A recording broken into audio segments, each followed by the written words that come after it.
ইলিশ মাছ ভাজা সঙ্গে তেল শুনলেই খেতে ইচ্ছে করে। আমরা ইলিশ মাছ আনলে সেটা দিয়ে প্রথমে ভাজা, একটু সেদ্ধ চালের ভাত দিয়ে, তারপর দই ইলিশ বা ইলিশের বেগুন দিয়ে ঝোল বা সর্ষে ইলিশ দিয়ে খাই। ভাতটা বেশিরভাগ সময় রোজকার চাল দিয়েই তৈরি হয়, তবে এই প্লাটিনাম মিনিকেট চাল বলজিৎ শুভ লাভ থেকে খুবই ভালো, ভাতটা বাড়ে আর খেতেও খুব ভালো লাগে।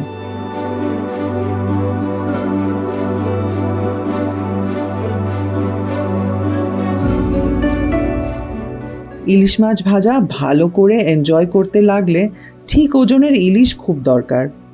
1 থেকে 1.5 কেজি, এই 2 কেজির পদ্মার ইলিশ যদি পাওয়া যায় তাহলে পুরো খাওয়াটা খুব জমে যায়, তাই না?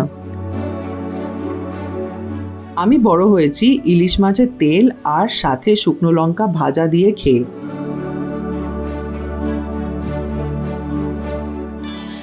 আমরা ভাজার জন্যে গাদার পিস, লেজা আর একদম ওপরের অংশটা দিয়ে তৈরি করি।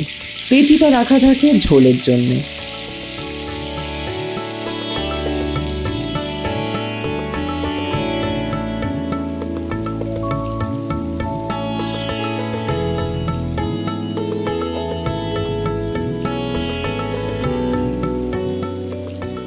আর অনিন্দ আবার কাঁচা লঙ্কা আর আলু ভাতে দিয়ে ইলিশ মাছের তেল খেত।